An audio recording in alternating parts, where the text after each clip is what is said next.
ગુજરાતમાં ટૂંક સમયમાં જ સ્થાનિક સ્વરાજ્યની ચૂંટણી આવી રહી છે અને તેને લઈને દરેક રાજકીય પાર્ટીઓ એટલે કે ભારતીય જનતા પાર્ટી હોય, કોંગ્રેસ હોય કે પછી આમ આદમી પાર્ટી હોય, આ ત્રણેય પાર્ટીઓના નેતાઓ સ્થાનિક કક્ષાએ એક્ટિવ જોવા મળી રહ્યા છે।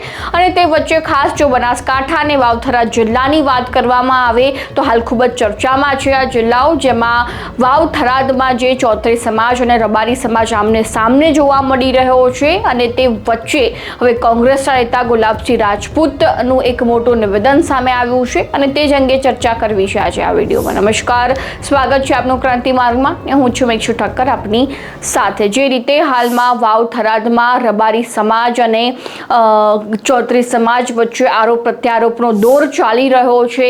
એક બીજા જે છે તે સામાજિક આગેવાનો નિવેદનો આપી રહ્યા છે અને તે વચ્ચે જ્યારે સ્થાનિક સ્વરાજ્યની ચૂંટણી પણ આવી રહી છે, સામાજિક આગેવાનો હોય કે પછી કોઈ પણ પાર્ટીના નેતાઓ હોય તે સ્થાનિક કક્ષાએ એક્ટિવ જોવા મળી રહ્યા છે। અને બીજી બાજુ જો વાત કરવામાં આવે તો ભારતીય જનતા પાર્ટીએ પણ અનેક રણનીતિઓ ખેલવાનું શરૂ કરી દીધું છે। જે વચ્ચે કોંગ્રેસના નેતા ગુલાબસિંહ રાજપૂત જ્યારે સતત સભાઓ કરી રહ્યા છે, વાવથરાદમાં બેઠકો પણ યોજાઈ રહી છે, ખાટલા બેઠકોની શરૂઆત પણ થઈ ચૂકી છે, જેમાં ગુલાબસિંહ રાજપૂતે જે છે તે સ્થાનિક સ્વરાજ્યની ચૂંટણીને લઈને ખૂબ જ મોટું નિવેદન આપ્યું છે।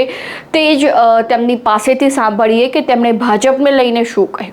અને ત્યારે યાદ કરાવજો કે આ આગેવાને મને આવી રીતે યાદ કરજો, છઠ્ઠીનું ધાવાને બધાને યાદ કરાવવાનું, પણ તમે બધા મજબૂત હશો તો થશે।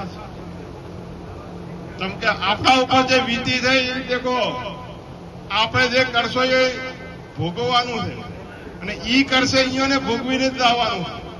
એટલે જે કરવું એ કરવા જો, પણ એને આ બધો આ જન્મમાં આ જ અવતારમાં હિસાબ કિતાબ બધાનો થવાનો છે। એટલે મજબૂત રહેજો। આ આપણી છેલ્લી પરીક્ષા છે ને આમાં જો અમે પાસ આપણે થઈ ગયા તો આપણને 2027માં કોઈ રોકનારો નથી। એટલે નાના મોટા મતભેદ ભૂલીને આગળ વધજો, સાથે મળીને તાલુકા પંચાયત, જિલ્લા પંચાયત, નગરપાલિકા બનાવશું। કોઈ પણ આગેવાનને કહો, અત્યારે ભાજપ અત્યારે ઘરે ઘરે ફરે છે, તમે આવો તમારી ટિકિટ આલો, તમે બોલો વિકાસના કાર્ય શું કરવા? અત્યારે ખાટલા બેઠક ભાજપની ચાલે છે ને, એટલે બધે પૂછે બોલો શું તમારા ગામમાં કામ કરવા? હા 3 વર્ષ ત્યાં ચમ યાદ ના આવ્યું ગામ?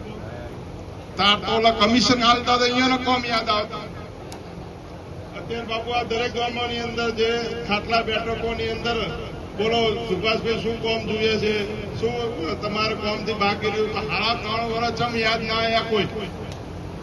હવે આ યાદ, હવે વિકાસના કાર્ય, હવે ખાતમુહૂર્ત, અત્યારે વિકાસની વાત કરે। આ થરાદથી લઈને લાકડીનો રસ્તો હું ધારાસભ્ય હતો શિવાબા, એ વખતે અમે આજ ઓબાભાઈ સાક્ષી તમે હતા, આજ અહીં આપણે બધા ખાતમુહૂર્ત આ રસ્તાનું આપણે કર્યું હતું। આ હાડા 3 વર્ષ થઈ ગયા, હવે પૂરો થાય।